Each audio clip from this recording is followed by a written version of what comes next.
comes out because that's when she felt safest, was as a very young child.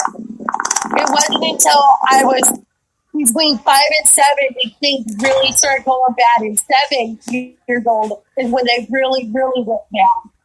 And I kind of feel like my 3-year-old comes out because she needs that comfort, and that's when she felt safest.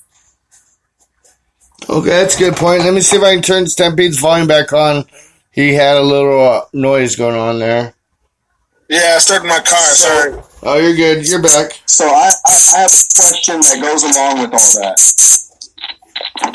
Do each of these personalities embody a certain emotion?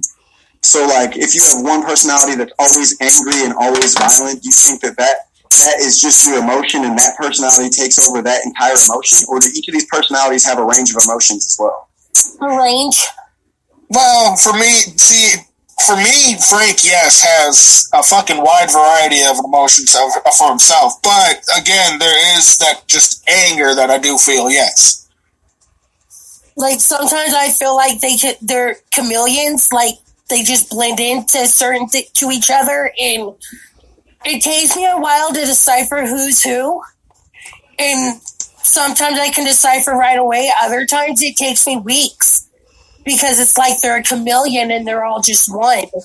When I know they're not, because I can hear multiple voices and different voices in my head. But it's like they're all blended into one, but I know they're not. Okay. So have you guys seen the movie Split? Yes. No. Okay, is that like an accurate description of kind of how? Yes. How it is? Because he goes out and he has the beast, which really reminds me of your anger, your rage, and stuff like that. He has the beast that he calls it. Is that sort of accurate? I know it's Hollywood and stuff like that, but it really kind of reminds me of how you guys are talking about it. Dude, that movie was.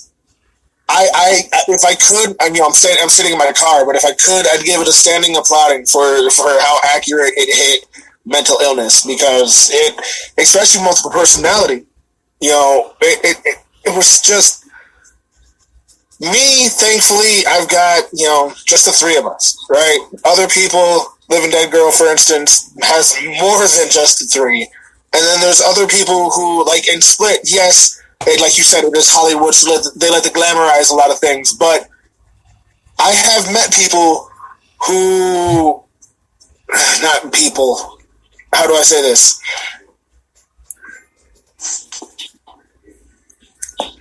Okay, so you've seen Split, I'm guessing, because you brought it up. You remember the other personality who had diabetes while the rest of them did not, right? Yeah. There was this guy who was at, a bunch of the shows that I was going to, the ICP, Twisted, Blaze, everything like that. And he was one of the first people who I thought understood me, but then I got to meet him and get to know him, and I realized I was not as bad as that. So I thought maybe it was just like I was tripping, and I was just, I thought maybe I started doubting everything, right? This guy was fucked up. And I hate to say that, but damn. Like you said earlier on, Living Dead Girl and I, we can get through society to a degree. This guy was able to get through the shows, and he was able to get through the mosh pits, and that way, because he told me, he's like, that's my therapy. That's what gets me to have control. Outside of that, and he started talking about everything, and he was telling me about one of his other guys that had to take something for MS, and the rest of them didn't.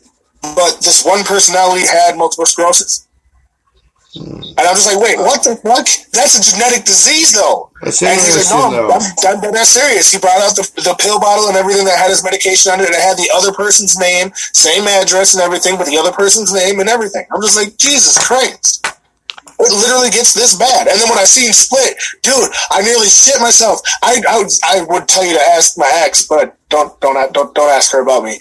But she would tell you, I literally started crying when I seen that movie because of how accurate they hit. Yeah, we haven't seen that one yet. Yeah, because they talk about how it changes your actual physiology, like, and it's an insane idea for people on the outside who don't know and don't live through it. But like, you're telling me that there is reality behind that, so that's amazing to me. See, and that's something I probably wouldn't watch, and Michael would have to watch on his own because that would be a major trigger for me. I thought it would be. I really did. I thought it would be, but I got to be honest. The way that they approach it, I don't know. I feel you might be able to. I thought they did a great job of not demonizing it, but really making it like, I could feel the pain that the guy was going through. You know what I mean? The lead actor, I can't remember what his name is, but he did a great job. Yeah, and the therapist, the way that she talks about it, she says like, a lot of people think that people with these mental illnesses are less than, but what if they're more than? And that was a really like kind of opened my eyes, Yeah, very true. Yeah, I'm going to have to cut in here for a personal issue. Michael, I think the pizza rolls are burning in the oven. I'm not getting up. I got pneumonia and don't want to waste my energy walking. Oh, shit. They've been sitting in there for like 40 minutes. What, babe? Yep, since before we even started this. Oh, my God, bring it here. You guys... I've been trying to tell him for like 20 minutes to go get the pizza rolls. Look at this shit. It's a nice golden brown. Oh, yeah. Oh, yeah.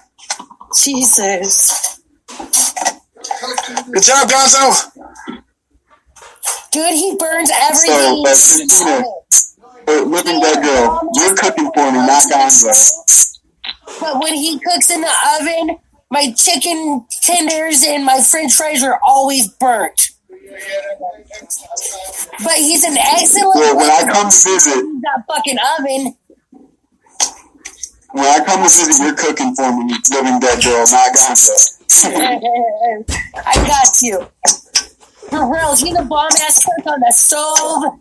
But you tell him to put something in the oven, and 4 times out of 5, that shit's coming out burnt to a crisp. I'm going to say it like this. What can I say? I'm going to say it like this. Don't ever let me get into your kitchen, because then you're never going to want me to leave. I'm asking too, but you are more than welcome to come cook for me anytime. I'm just saying, like, I don't care. I don't care what it is. You come up with whatever it is, you give me the recipe, and I am down to do it. Dude, I'm a fat kid. Food is my life. That's why I'm so fat. Like, food is my depression medicine. Food is my anxiety medication. Believe food that. is just life. Insanity. I'm a fat dude trapped in a skinny guy's body. I love food too. I'm working on losing all my day weight. long. I don't eat, but come like 4, 5 o'clock, dude. That's all I fucking do is eat all fucking night long, dude. Well, you're eating for 2 there, Duke.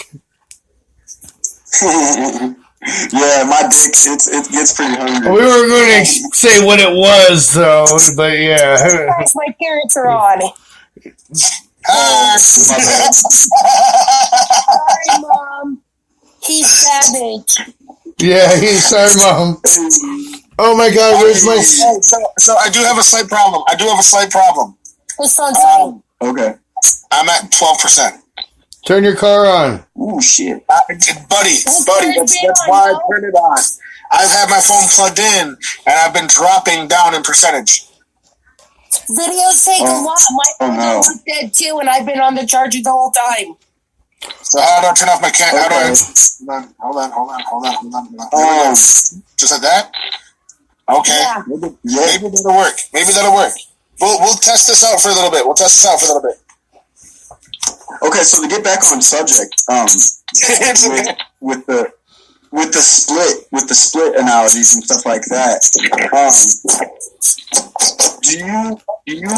experience your other personalities? Do they have like certain cravings that are different, or certain things that they like doing that are different, or are you are you pretty much in control most of the time and they only take over occasionally? I'll let Dead Girl speak on that first. Situation. And I want to say this. It seems like in my personal experience, she don't know when it's happening sometimes. Like the voices and stuff will be there, but when she's one of them, she don't know. She doesn't know, you know? And which for somebody that deals with someone in a relation like this, it takes a lot of patience. You got to remember when somebody is really themselves and when they're not themselves. You almost got to learn to decipher it, you know, and to understand, but then not to assume because you see trends that are stacking up. It becomes a hard balance for somebody that deals with it from the outside. There was an instance with Michael, like, okay, he's Michael. He always grabs my ass and my boobs. Well, he touched my boob one day, and I completely just went nuts, freaked out. Baby talk, everything, saying, don't touch my boobs, those are mine. Yeah, it was something else. Telling me this happened. I don't remember it, but he said he fucking felt like a pedophile because my little 3-year-old was like, no, don't touch those are mine. Like all childish and shit, and he was like, whoa, what the fuck? Yeah, that would fucking freak anybody out, I think. Right? What about you, Josh? Or JP? You're good. See, that's the thing. Until recently, and like by recently I mean like 3-4 months ago, it was definitely, I was in control for as long as I had weed. Right? Because, you know, I've tried the other medicine. I've tried all sorts of other shit, and it, you know, I've spoke about my feelings about the medication. You know, I feel they're bullshit. But since I found marijuana, it's been the best thing that's happened to me. I've been having far fewer episodes, quote unquote, but more stability, you know, having more control in those situations. About 3 or 4 months ago, though, I had a little conversation with Frank, and we came to the conclusion. It was longer. It was actually a lot longer than like 3 or 4 months ago. It was actually just before I dropped Velociraptor. I have pictures of that night. January. No, not that night. Not that night. January of 2018. Okay. Him and I spoke. It's actually one of our songs. It's called my mind's tripping, or my mind's playing tricks on me, or some shit like that.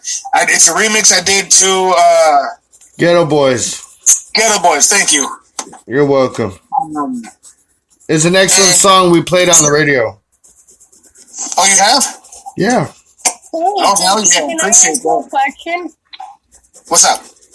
Okay, so when I was using meth a lot, my drug addiction was stemmed by methamphetamine stopped my voices. Okay. Have you ever had that happen with you? Anyways, like, because I know it ups people, and some people, it makes them hallucinate. But for me, my addiction was strong off the fact that my head was quiet when I was high. See, like, again, all I do is smoke weed. Well, like, anytime that I'm high, I am in entire control. I have no doubt, and that's the thing between Frank and I. You know, him and I came to that acceptance that we're just gonna run shit together, right? You know, we're just gonna, you know what? You go ahead and take over for right now. I'll come back. Da da da da da. It's gotten to that point now after 20 years. You know what I mean? But now it's definitely. How do I put this?